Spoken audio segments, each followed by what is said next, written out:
What's up guys, this is Benton from Everyday Craftsman. Today I'm going to talk about how I built this workbench.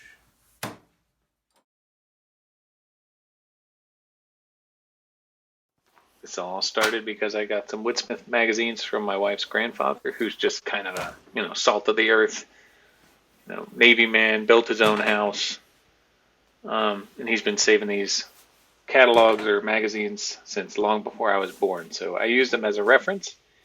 I knew that I wanted a pretty short workbench with something with some weight to it. So I sketched out some quick plans, no more than 5 feet long, and just started to get to it.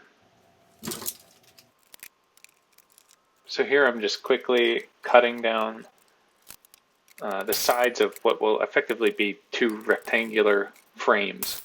One that will have the top resting on it, and the other will be on the bottom to hold a shelf that's going to be on the bottom of the workbench.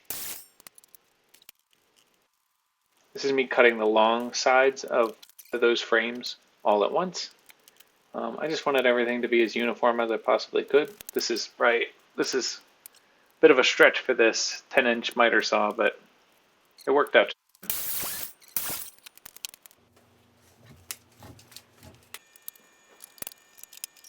So now it's just assembling these frames. I got this right angle clamp from Harbor Freight a long time ago. I haven't really used it much, but it seemed to do okay for the time being.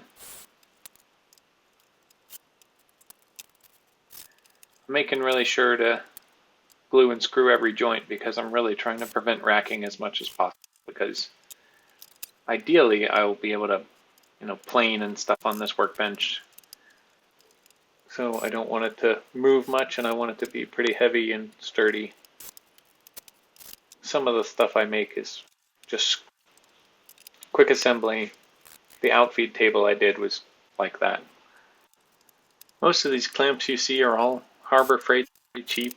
I guess they're F-style clamps, I think is they're described. But they've been good for me.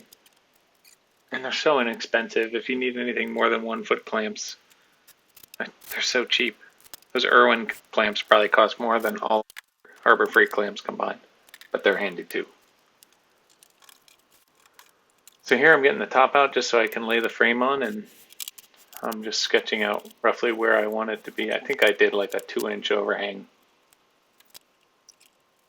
I'd already cut these MDF pieces for the top in my driveway because it's a huge mess to do in such a small space, and it is my basement, so dust still tends to travel a bit.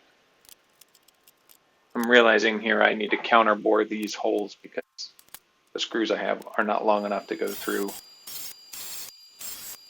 the 2x3 material and the top. Alright, time to drive.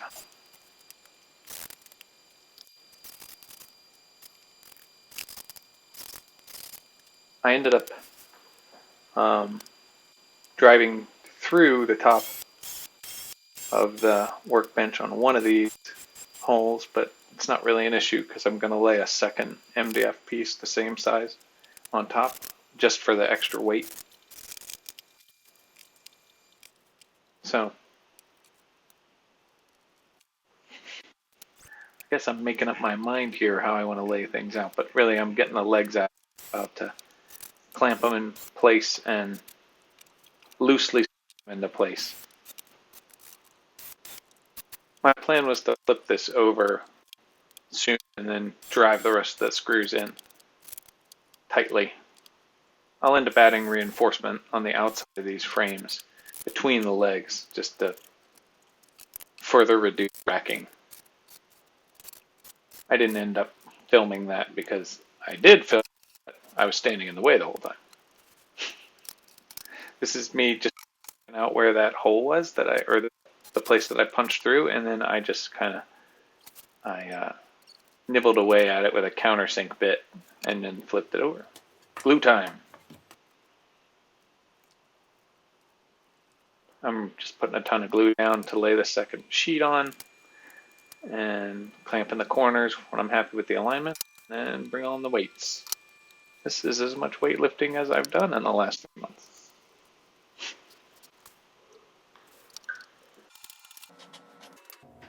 I'm a really big fan of the hardboard tops because they're just really quick and easy to stick on top of a work surface, and they're pretty sacrificial. So that's what I'm doing here. This is just going to end up getting screwed down. And I'm flush trimming the edge because I did a horrible job cutting this out because it was so flimsy. I really should have had somebody help me. And sawing off the edges. Basically, I'd come so far, I was afraid I'd be to swerve into the side of the table with a circular saw, even with a good lined up fence. Just trimming up the last bit.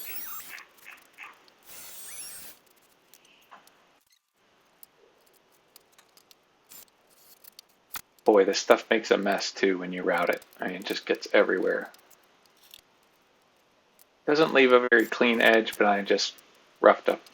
I just sanded off the last little burr that it leaves with a sanding disc. Here I'm just marking out the positions that I want the top down.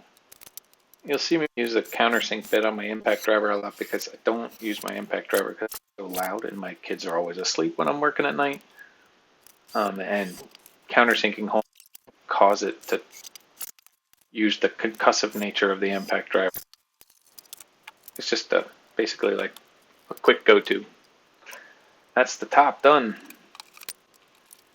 Now this is cutting out the shelf board.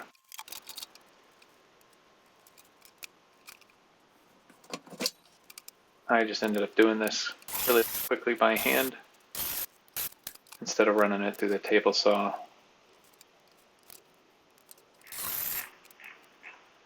And it's just going to get glued and screwed down with drywall screws. Pretty straightforward. Just a shelf to chuck some stuff on. Basically, you know, I need storage. And the last step is adding the vise. I had this vise in my old workbench. It's a cheap little Irwin woodworker vise. Just something to hold on to stuff. I'm going to change out those boards for something a little bit bigger and some more scrap wood I got from my wife's grandfather too. I went with this walnut board just because I thought it looked pretty good and it gives my workbench credentials it doesn't deserve, but put a little finish wax on it and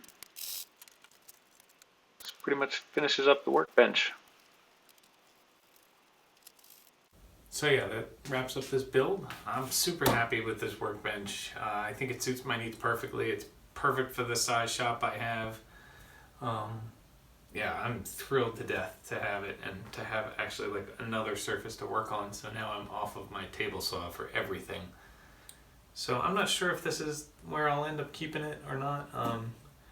And I might end up putting wheels on it if I move it much. Right now I'm certainly not going to. If you enjoyed the video, please like and subscribe. I love doing woodworking. I'm getting the hang of the videoing part, but I appreciate any and all support. Thanks a lot. Have a good one.